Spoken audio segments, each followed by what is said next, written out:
Okay.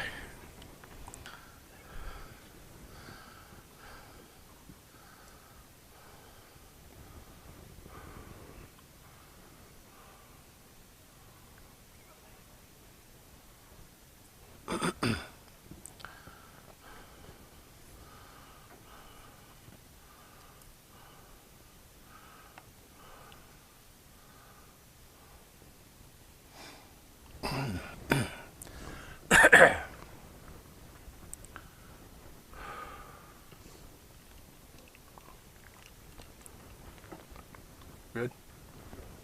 Okay. Okay. Hello, everyone. Yeah, I turned it on. Should be working. It's blue. Uh, so I will bore you today. Um, hopefully not. Hopefully not. But it's some interesting stuff. But it's one of those things that nobody ever wants to talk about. Nobody ever does talk about at church. Hardly ever in the Church of God. It's called tithing, and it's the forbidden subject sometimes. In the past, in the big church, it wasn't forbidden, it was mandated, and you had to prove what you made and stuff like that. And we don't do that. In Genesis 14, we see where Abraham gave a tithe to Melchizedek, a tenth. And in Genesis 28, and verse 20 through 22, and Jacob vowed a vow, saying, if God will be with me, and will keep me in his way that I go, and will give me bread and raiment to eat and raiment to put on, so that I can come again to my father's house in peace, then shall the Lord be my God, and this stone which I have set for a pillar shall be God's house, and of all that thou shalt give me, I will surely give the tenth unto thee. So, we know that, this is nothing new to you, I'm sure, that the tithe is a tenth. And I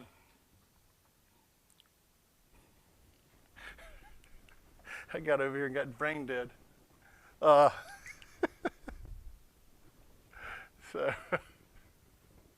man, the tithe equals 10% of your gain. All right, so back in the day, in Jacob's time, it was more, it had a lot to do with what you grew, what you raised, and you gave a tenth of that. And it also had to do with the fact that the Levites owned nothing, but they ran the church. They ran everything. The temple, we'll call it. And so you gave livestock to them, and they would use that livestock to feed themselves, to take care of themselves. So it was more that way. There probably were some times when people did tithe, even back in those days, with some kind of some form of money, but not as much. It was mainly the increase of because they were basically a huge agrarian society, all about farming and all about herding and stuff like that. So that's what they gave. That's what their increase was in. So they would give a tenth of that, tenth of their flock, tenth of their wheat, or whatever crop it was that they brought in, barley or something like that. So again, it's changed now, because now I'm not a farmer. I don't think anybody in here is a farmer. I don't know anybody, maybe one or two people, and all the people that I've met in the churches of God that were actually farmers. And so now it comes down to, we give a tenth of our increase, which is our monetary pay that we get through a month, a week, whatever you want to, however you want to divvy it up. But you give that, is what he tells us to do. And he shows us here with Abraham and with Jacob two accounts where they both say that they will, or Jacob says, I will give a tenth unto thee, and he's talking to God the Father. And he's talking to, Abraham is talking to Melchizedek, who is interesting enough in that you always have to remember he was the king of Salem, and he was without beginning and without end. Wonder who he was. And so he tithed to him too. And I might mention this again later, but just to jump ahead, we all do know that we are no longer under the Aaronic law or the Mosaic law. We are under the order of Melchizedek, and Jesus Christ is our high priest. And we still tithe. And we're told this in the Old Testament, we're told this in the New Testament. And you can look at it as it's a private matter between you and God, because it's an act of worship, and worshiping is personal. We come here together, but what's going through your mind when Freddie's up here talking about love, and what's going through my mind when he's up here talking about love, and what's going through somebody else's mind when he's up here talking about love, are usually two different things. We might have been close on the same page with him. We might have been right there with him. We might have been a little off thinking, yeah, okay. But it's personal, and God knows what we were thinking. God knows where we were going in our mind with what he was presenting to us. And actually, two people get up here each week, usually, and speak, and quite often, we never, that I know of, we have never collaborated any Sabbath that, I'm going to talk about this, you want to bring this up, and yours, and anything like that. But quite often, afterwards, we're like talking amongst ourselves, and we're like, those just went together perfectly. They were just so good. Well, he talked about love and the lack of it. And I'm talking about tithes and the lack of it. But I hope from the scripture I'm going to show you it's a needed thing, just like the love is a needed thing.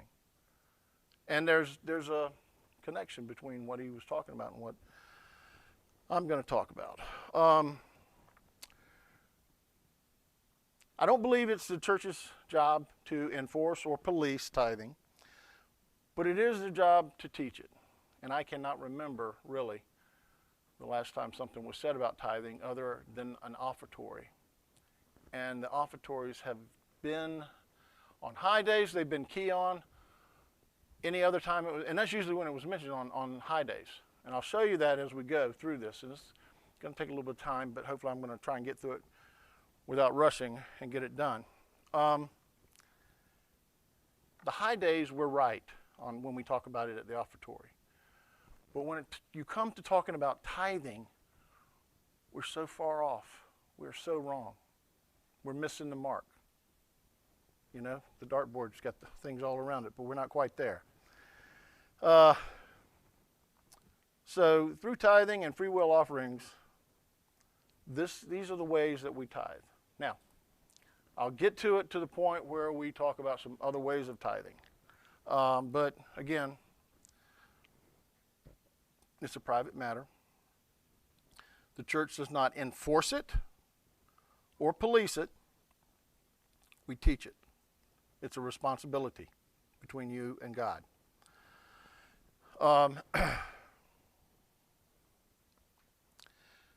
Now, we say it's a private matter between you and God, but the money does go, when you tithe to this church or any church, the money goes to that church, and the church does, I guess you could say that they're going to do with it as they see fit.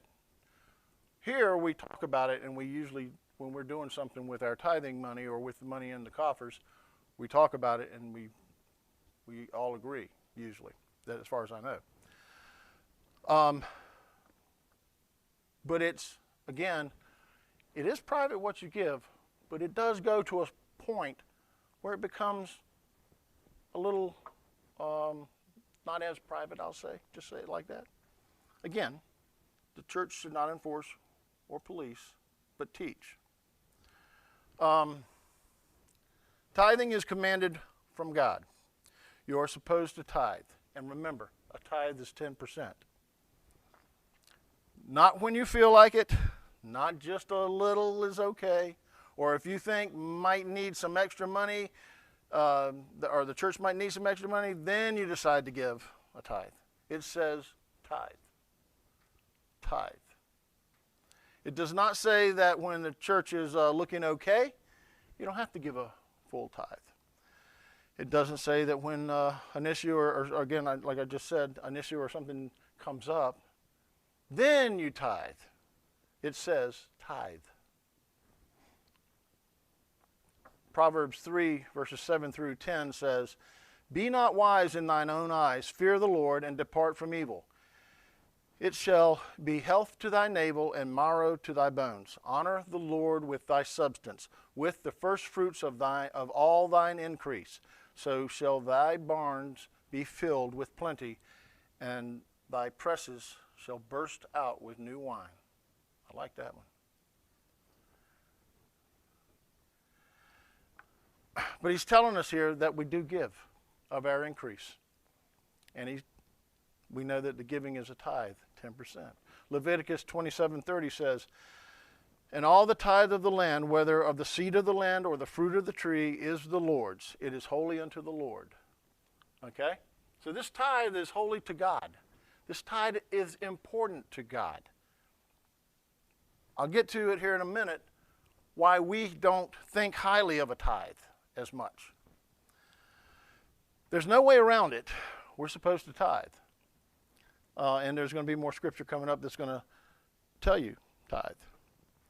And it doesn't talk about giving some or part or anything like that. It says tithe. It says tithe.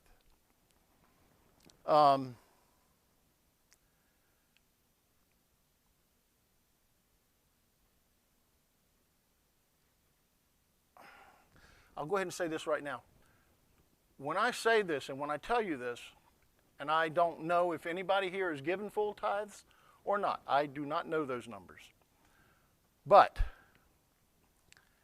if you're not, and you see the truth in what I'm going to show you today, don't run out and do a full tithe the next week and break your bank, okay? Plan to that effect, work towards it. You may or may not get to it. Because you'll see here in the scripture I'm going to point out to you that there are still some who are poor and cannot do this or cannot do full. And the cool thing about it is you're supposed to be taking care of them. That's what your tithes are for, partly. God's looking out for us. He's looking out for us. He cares.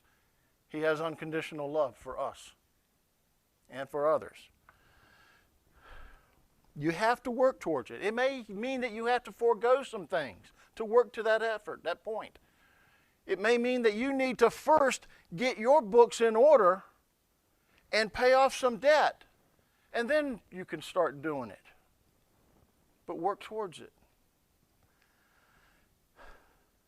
He tells you to keep the Sabbath holy, and you do it. He tells you don't eat these foods, and you don't eat them. He tells you do eat these foods, and you do eat them. He says don't follow these wonderful, glorious, fun, and exciting holidays, and you give them up. He says tithe. We don't. Do you? Should you? Will you? It's a commandment from God.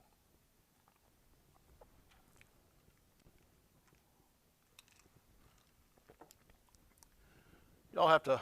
I'm probably breaking this up a little bit, but y'all have to forgive me. I'm still a little short on breath these days. In Malachi 3:8, I'm sure everybody knew I was going to be going here, and I'll be going here again later. Will a man rob God? Yet you have robbed me. But ye say, wherein have we robbed thee?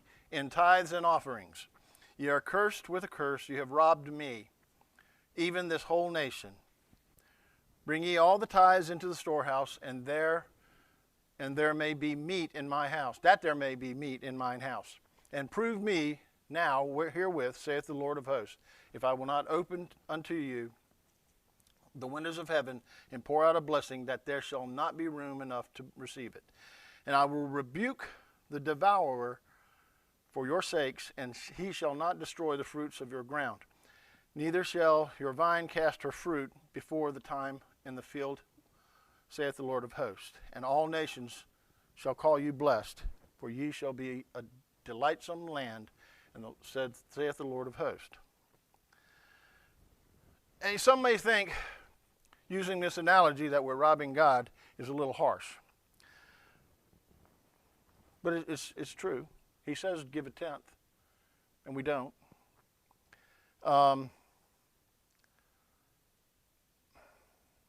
Some say, well, we're a small church. We don't have TV, radio, mass publications going out, so what do we need all this money for?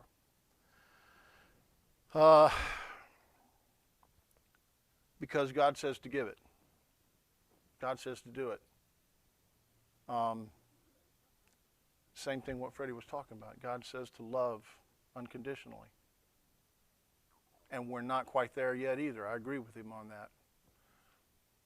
So we work at it. Same thing here.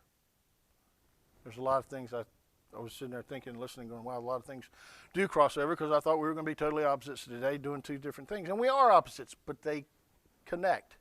The fact that we're not doing everything we're supposed to do.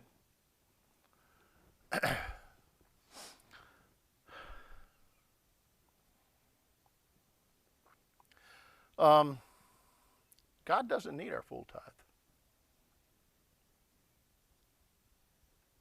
He doesn't always need that. What does he do with it? Where's he going with all this?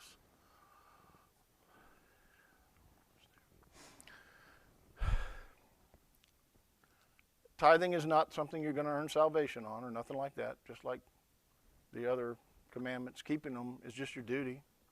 Keeps you from sinning.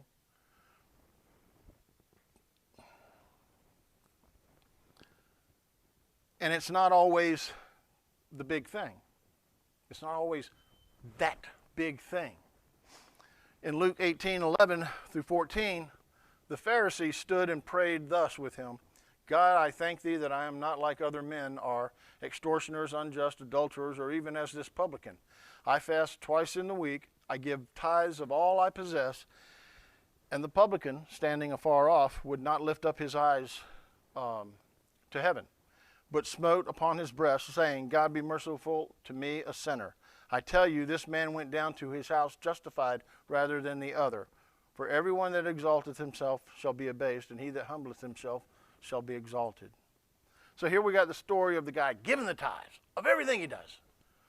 So it's not always that great thing. It's more the humility and the contrite heart that other man showed. And didn't mention his achievements or anything like that. It was his fear and love of God that got him what he needed. The ear of God and the assistance of God and the help of God.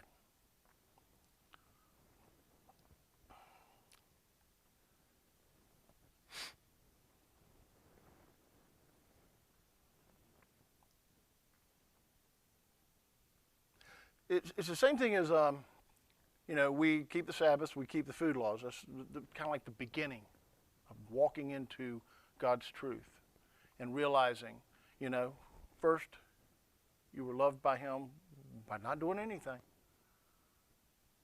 And he took you and he said, this is the way. Walk in it.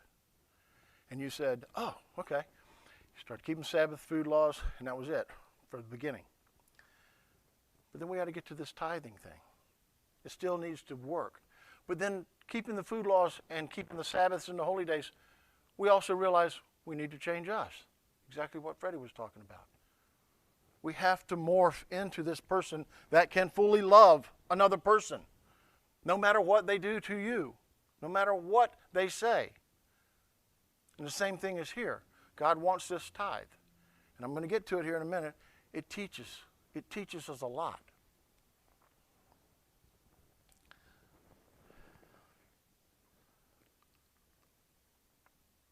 Oh, here we go.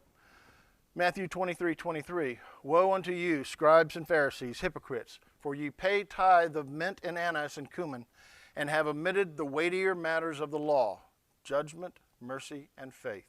These ought ye to have done, and not leave the other undone. So again, I've already mentioned, there's stuff that we need to do. And part of it is tithing. But here Christ even says, there are weightier matters in the law. Judgment, mercy, and faith. And I think Freddie did something on this 6-8 months ago. I think he keyed on mercy. And, you could key on any one of them. You can mix them all in there together. But the fact of this verse is, it ends with saying, and not leave the other undone. I'm using it to just point out that he's saying, hey, hang on. We know you're tithing. But what about these weightier matters? What about the things that are crucial? Because in mercy, I think you find love. And if you love, you're going to find it easier to tithe because you know what you're doing with it then.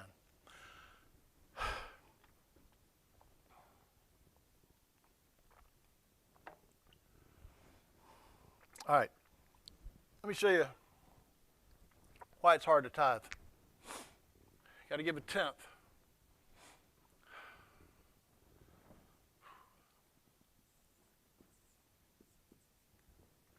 You make 60K. And let's call that net, okay? Government already takes your money.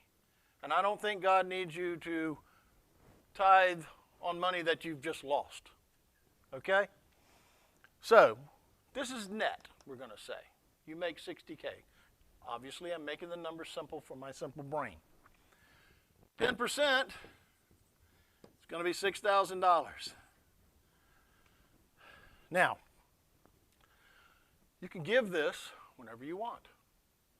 You can do it one lump sum.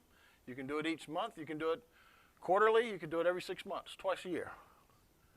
I think it's better if you do it by month, but I'm not really sure because I'm being honest with you. I've never given a full tenth myself. I'm talking to myself just as well as I'm talking to everybody else here. So, monthly, that's $500 a month. You got $6,000 in your account, and it's the second week of January, and you figured it up, and this is what you owe in tithe. It's a lot of money. A lot of money. And we're people. And people look at a lot of money and go, I really could use that. I really do need that. People look at $500 a month and go, that's a car payment. I could get that new car. And this is why it's hard. And it gets harder. 120, say you make that in net. Now it's $12,000. That's $1,000 a month. I feel like I'm doing Amway up here or something. That's $1,000 a month. That's my rent payment. You really going to walk in on January, the second weekend of January? I'm just using that, saying that you go through the year, and then you figure it all up. You know how much money you made, and then this is how much I owe. And just hand over a check for $12,000 to the church. Or you're going to go, I need to get that fixed and that fixed. Maybe I'll just give $9,000. I'll just keep that $3,000 to help me out. I know some people, I don't really know them, I know of them, who didn't give their full amount, and they dropped dead right there.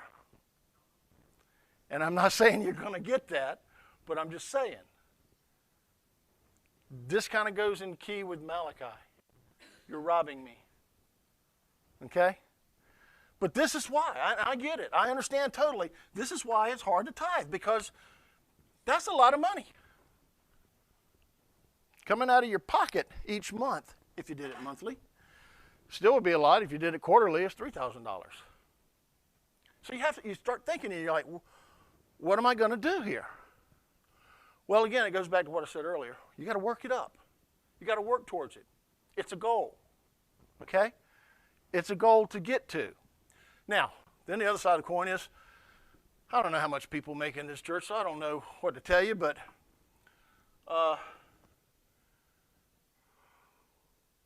don't know. I might be somewhere a little over this first one here that I need to be given. Haven't been doing it, but it needs to be done. So I have to work towards it. Yeah, it's a goal. You get there. It's kind of like, go back to Freddie, what he was talking about. The dartboard had all the holes around it because you're trying. You're trying. You're making an effort. So God sees that. But he also sees if you go, I got the money, and I'm not going to give it all because I need some for me. Okay? Because what did he just say? If you do that,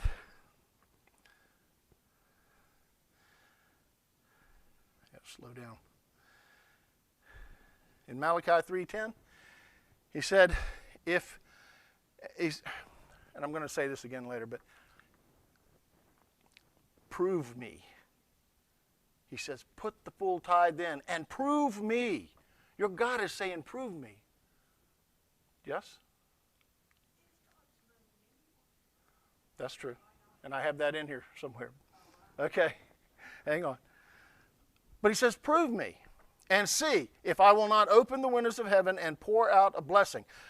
There shall not be enough room to receive it. Now, this is not prosperity preaching. I'm not telling you, you give 1,000, you're going to get 10,000 back. Okay? You're going to get what you need, is what he's saying. He's going to bless you. You're not going to suffer. That's what I read. I don't know. Y'all should be writing these down and think about it and look it up yourself and you decide. But I see it as he's saying, I'm going to take care of you. Jacob said, if you're going to feed me, clothe me, be my God, and keep me with you, I'll give you a tithe of everything. And that's what we need to be saying. God, you know, what have I been doing? The last, I don't know how many weeks. How long have I been back from Tokyo? 2 months or something? I've been asking for him to get rid of this breathing problem I got, and it ain't gone yet. I'm coming up short. I'm not doing all I need to do. He's helped me with it, but maybe I need to do more. Maybe I need to learn to love better. Maybe I need to learn to tithe better. Maybe I need to do other things better. I don't know. But, you know, I put somebody on the prayer list. I like him. He's a good guy. He's in really bad shape. I'm sure he's prayed. I'm sure he's been anointed many times. But it doesn't seem to get any better. And I don't understand why, but that's just the way it's going.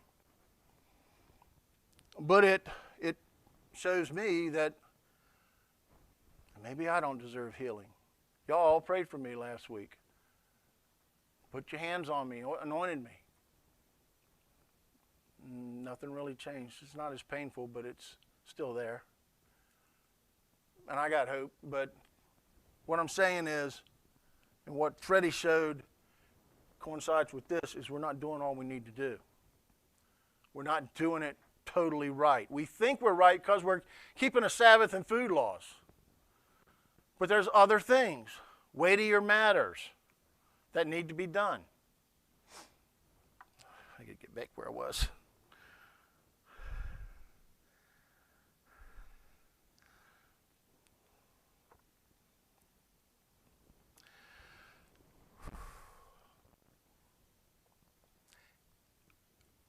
Mark 12, verses 41 through 44, it says, and Jesus sat over against the treasury and beheld how the people cast money into the treasury, and many that were rich cast in much.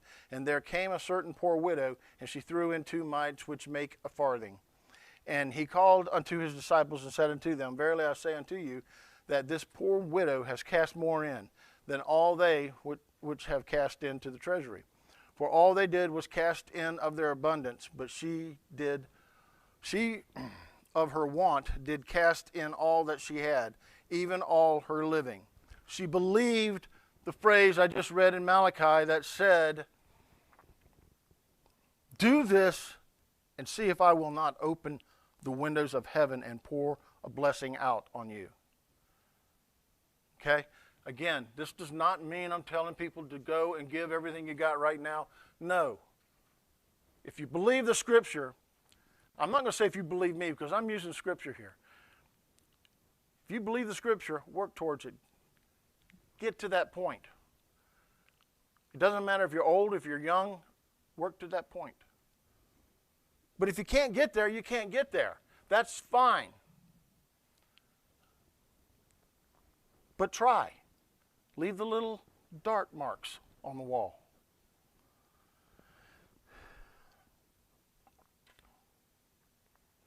Proverbs 3:9, I've already read this. Honor the Lord with all thy substance and all thy first fruits and all thy increase.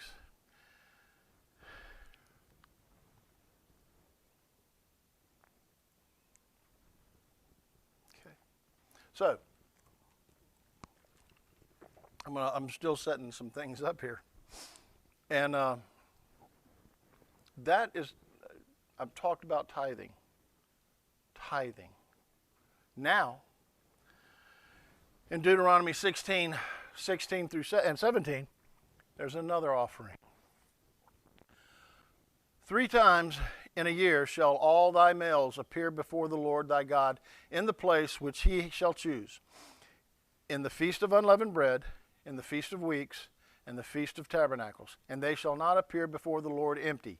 Every man shall give as he is able, according to the blessing of the Lord thy God, which he has given thee. This is what I was talking about in the beginning. That's the only place it tells you to give as you are able, according to your blessing. Tithing is separate from this. These high days, we give what we can give. And it's proper. That's what I was saying when you read Deuteronomy on high day, on those 3 high days. And you say, give what you can. Doesn't have to be a tithe that day. If you feel like God has blessed you, if maybe just before that day you got a $1,500 windfall and you want to give $150 of it and make it a tithe, a full tithe, go right ahead. But if you needed that money for something else, that windfall was good because it's going to help you get through the next few months, then you may only need to or be able to give 50 or 75 of it. But this is the only place that tells you, give, in 17, give as he is able, according to the blessing of the Lord thy God, which he has given thee. That's the only place it tells us. Everything else is a tithe, a tenth. And I've heard people say that, I've actually heard it in this church too, that, well, those are the days we're supposed to tithe. We're not supposed to tithe all the time. It doesn't say tithe each month. No, it doesn't. It says tithe. He says give your tithe. You do it once a month, once a week, every 3 months, every 6 months, once a year. You decide. But he says give a tithe, a tenth of your increase. This is only talking about those high days. Those high days only. Okay? And they're called free will offerings.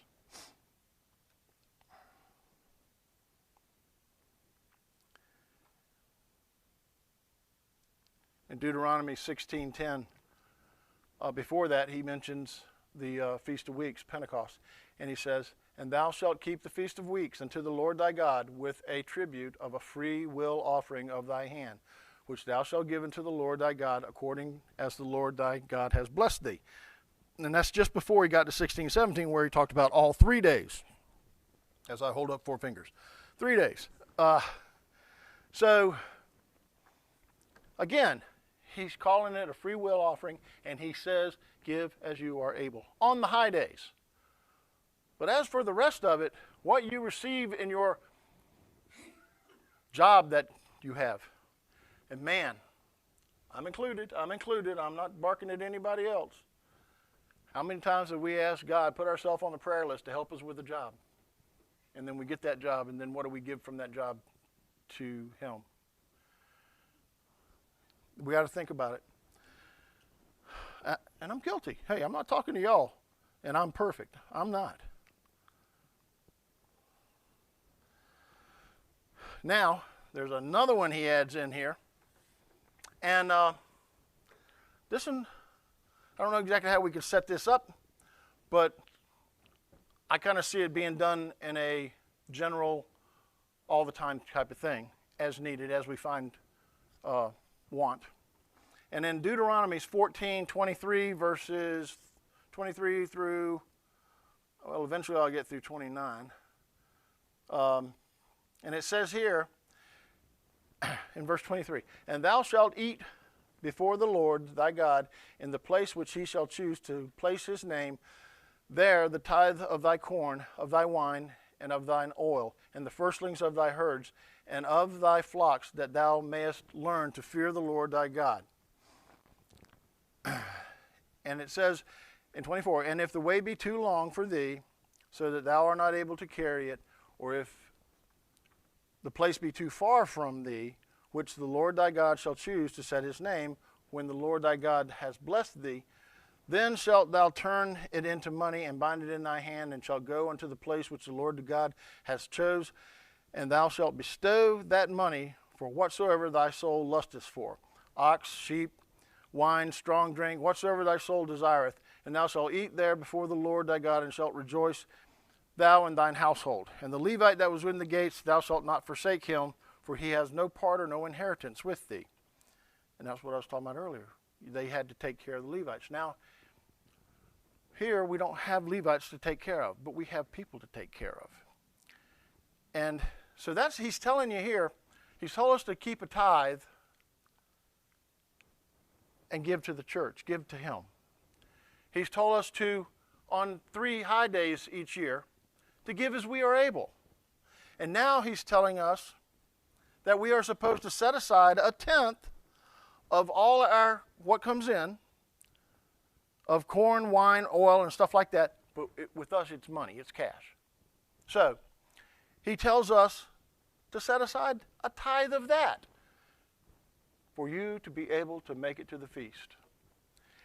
And he even says, I find it interesting, he says that if it's too far to herd animals and take all that, what they did back then, he says, sell what you got, get your money for it, and he says, still go. If it's too far, you still go to the feast. He doesn't say, well, if it's too far, just make the money and then just have a good time at home. We understand. He still says go to the feast.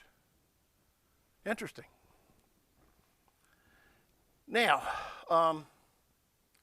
so that's, you got those. Now, we have one more.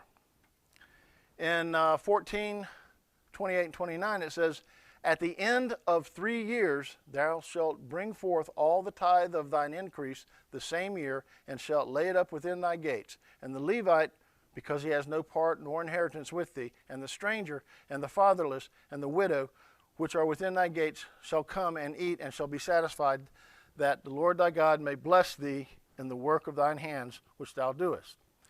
So this is a tithe that is given to help the poor and the needy.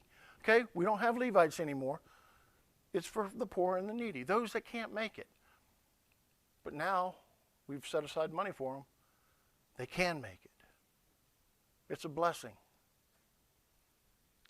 We are blessed. We make money. I mean, so we put the money into the coffers and we use it to help other people. We use it, I'm getting a little ahead of myself, but we use it to spread the word of God. We've already used it for these cameras. First time I mentioned that idea, it didn't go over very well.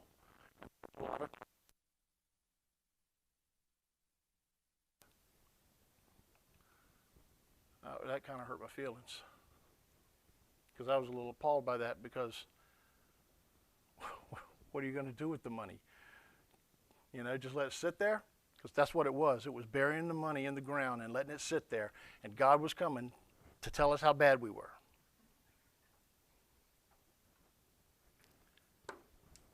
We've spent some money. People now, and everybody I think is enjoying this, because when people get sick, they get to sit home and watch us. They get to see their family. Maybe that's what we should have done. We don't think we did that.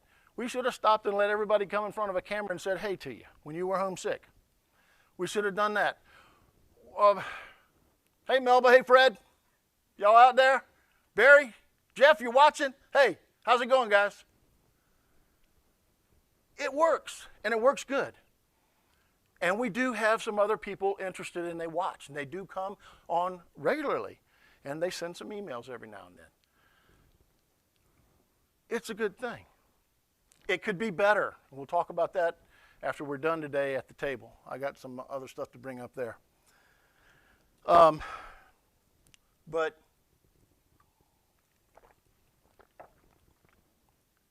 it's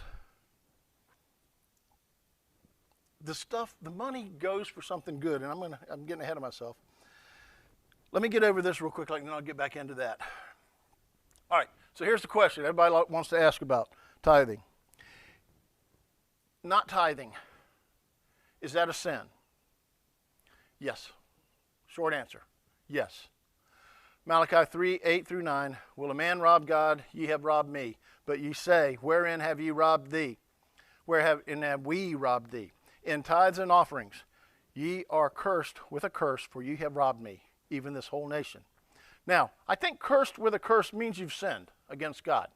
Now, I would add to this, I don't have it up here, the verse in James, where he says, if you know to do good and do it not, that too is sin to you. He tells you to tithe and you don't do it, that is sin to you. Now, we had a conversation the other week at the Bible study, which was a tough question at first, but we got through it and we got a good answer from it on it, about if we sin willfully, have we lost our salvation? But then we found the verse that said, where Jesus said, all sin, all manner of sin committed by man will be forgiven except for the sin against the Holy Spirit. And by Tom mentioning that one verse, it made me think, because I didn't have it in the Bible study, and went over to where it was, and we found that part where the Pharisees were denying that Jesus' healings were the work of God. They were trying to blame it on Satan.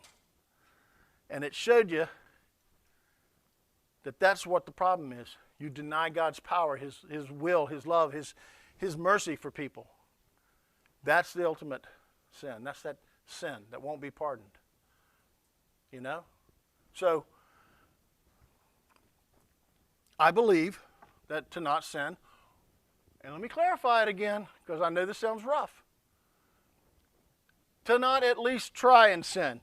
Put the pinhole in the wall. You may not hit the board with the full tithe, but you're trying, okay? Okay?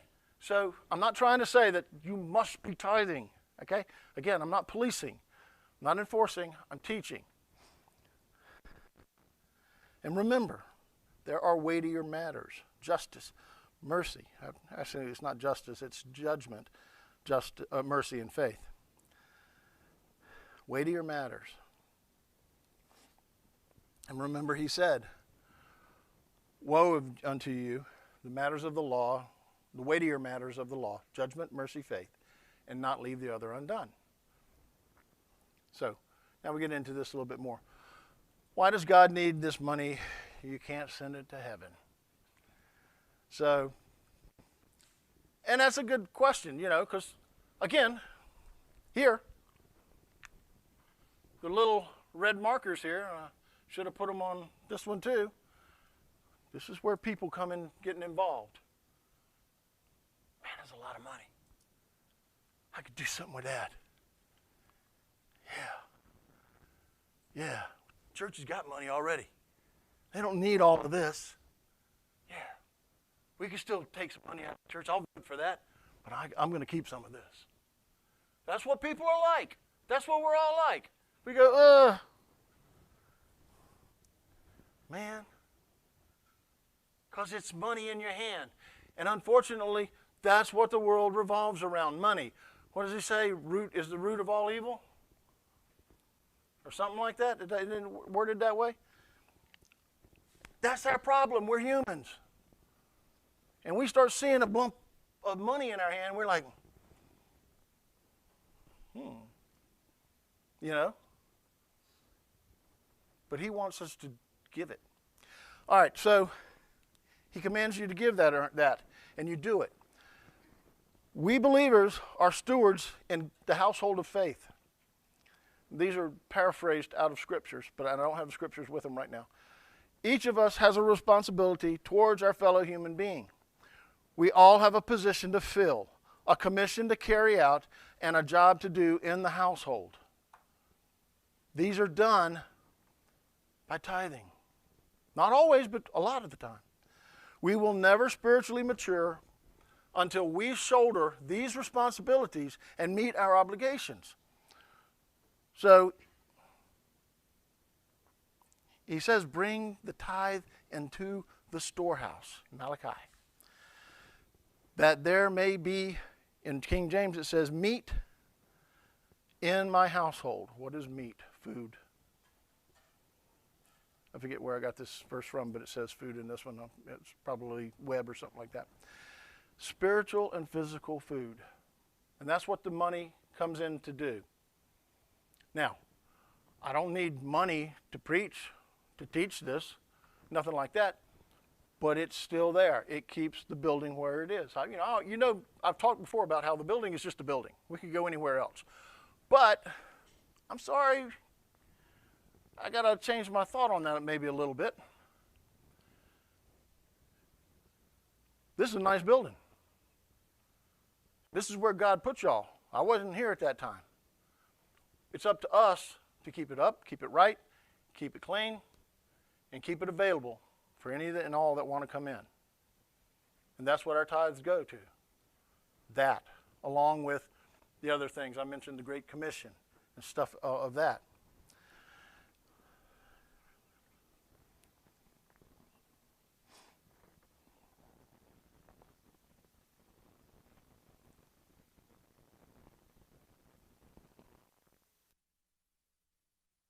God has all the power in the world, in the universe. Him and Jesus Christ.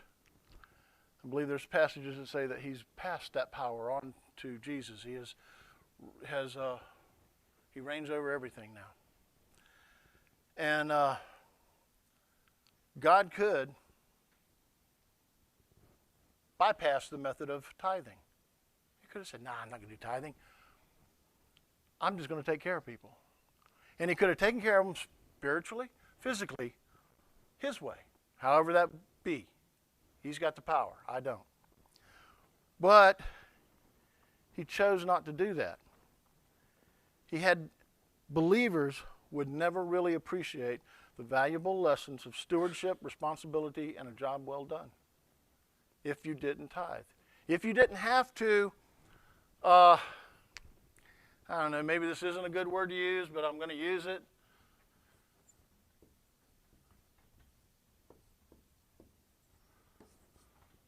Suffer a bit. Because like I said earlier, in order to pay a full tithe, you may have to forego some things. You may not get that new suit. You may not get the new car. You may just have to put a little bit money into your old car and get it fixed up. Something along those lines. I just bought a car. It wasn't a new car.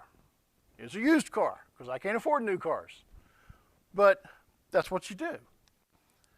But that's why he chose this. What does he say? He says, the foolishness of preachers, of preaching.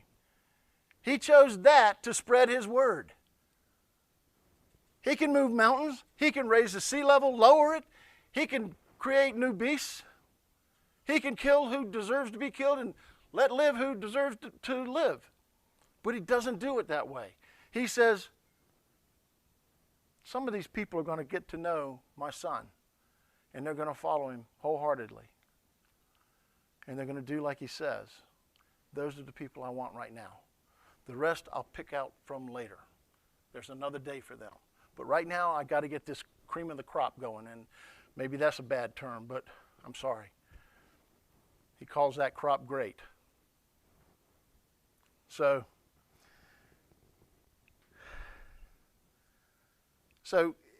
God leaves it up to us. Again, it shows him that we care enough to do this to be able to provide for people. It shows them that we care enough to stop and say, hey, are you loving? I'm not. That's what he said. And I'm probably not either. I'm probably one of the gruffest people around this church, and I'm probably not good at loving all the time. And so it's something we got to work on. Both things. It's what we got to do. And the tithes go again to publishing the truth, literary or video, live stream or moment in the word shorts.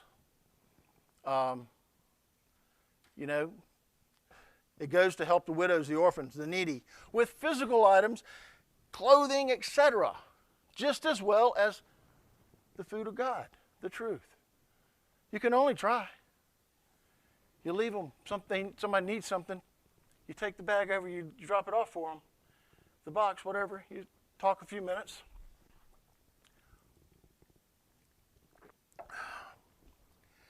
And then inside, you may even talk a little bit about the truth. But inside, you leave a couple pamphlets that tell them more about it, that make them re-engage, because while they're listening to you at first, they've got this thing. They're a little upset. They're a little happy. They're a little elated. Maybe they're crying because you just brought them food, and they needed it. So that's what all this is for. And this church has got some money. In the last year or so, it's dwindled. Big improvements done, roof and all. Put some money into the cameras and the system. And it's not going to be here if it doesn't get replenished. And then this building goes away. The gift from God goes away. So it's important to do that. The money goes to support the work, the Great Commission. And I believe, I'm going to run through this real quick. The church that you attend is the place that should get your tithe. Okay, I'll just say it like that. I believe that's the way it should be. Now, with that said, if you get some literature, some tapes, some videos or something from another place, and you want to send them some money, take away from your full tithe to this church and send some to the other place, other church or whatever, fine. That's fine. Nothing wrong with that. So again, when I say that first thing, I'm not saying, you better give me all your money, because that's not what it's about. You're tithing to the work. And if you see somebody over here doing a good work for God, then give them a little bit. Throw them some, yeah. I don't want to say throw them a bone, but, cast some money their way too. Help them out. But to say that the church is well off and has money in the bank, so I don't need to tithe, is wrong. It's very wrong. If you withhold tithes from the church, you attend, it's wrong. Unless you can show that there is gross misuse of the funds or the church is failing to follow God. Unless you can show that, you'd be wrong in withholding tithes. But let me ask you this. If you can show that they're misusing funds or failing to follow God, why are you going to that church? Why would you even be there? So look out for where you are. And if we ever change and start doing it wrong, punch us in the nose, tell us we're doing it wrong, and we'll hopefully straighten out. If not, run away. If you don't like the project being worked on at the church, that's a personal thing. If other people in the church have all voted to do this and they're going through with it, you're just the one that doesn't like it, That doesn't mean you withhold your tithes. You still tithe. It's a work. It's a work that the people in the church have agreed to do, and they do it. 2 Corinthians 9, 6 through 8, it says, "But this I say, he which soweth sparingly shall reap also sparingly, and he that soweth bountifully shall reap also bountifully. Every man according as he purposeth in his heart, so let him give, not grudgingly or of necessity, for God loveth a cheerful giver. And God is able to make all grace abound toward you, that ye always, having all sufficiency in all things, may abound to every good work." Again, he's saying here, he loves a cheerful giver. Don't do it and go, golly day, Chris beat me over the head with the Bible the other day, and I got to give $1,000 a month to the church.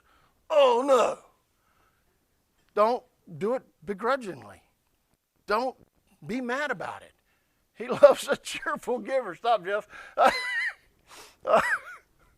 So, a cheerful giver. When you think about where the money's going, and when we get better at doing it, it's going to be fun. It's going to be something worth seeing, I believe.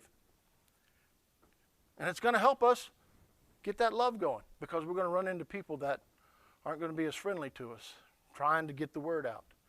And we're going to have to learn to love them. We have to learn to pray for them anyway.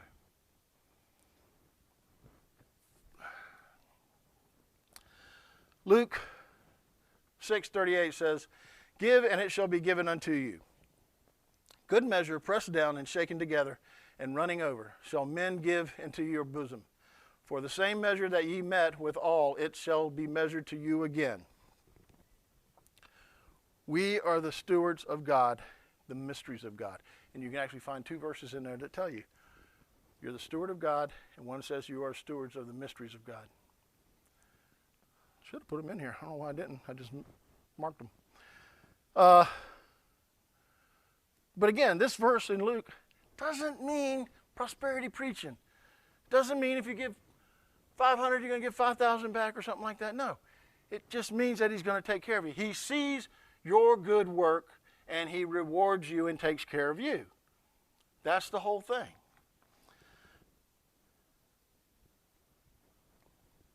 In Luke 12, verse 42, it says, "Who then is that faithful and wise steward, whom his Lord shall make ruler over his household, to give their portion of meat in due season? Blessed is that servant whom his Lord, when he cometh, shall find so doing. Of a truth I say unto you, that he will make him ruler over all that he has." This is probably one of our greatest challenges here. Actually, I'd say probably Freddie's was, what he talked about. But it's still a big thing, because we have to have that to be able to be looked at as this faithful and wise steward, taking care of Christ. You're taking care, the steward of the household of the King of Kings. How about that? How about that? A faithful and wise steward in the household of the King of Kings. A big time responsibility, but one that I think we all want, you know? But it calls for a little sacrifice, calls for a little bit of work, change, always talking change.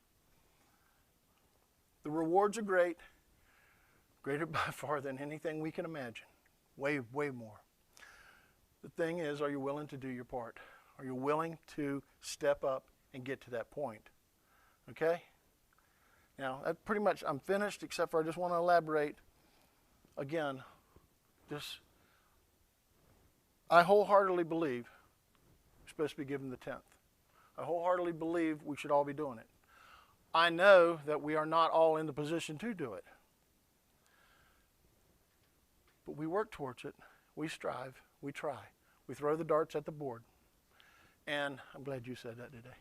That's been good. But we try. So do not go put yourself in bankruptcy by coming in next week and writing a full 10th check and hurt yourself, okay? Because that's not what it's about. It's about trying. It's about those weightier matters more than anything. But this is not to be left undone. It's supposed to be worked on. Okay? All right, I'm done now. I guess Kane will come up with the last song.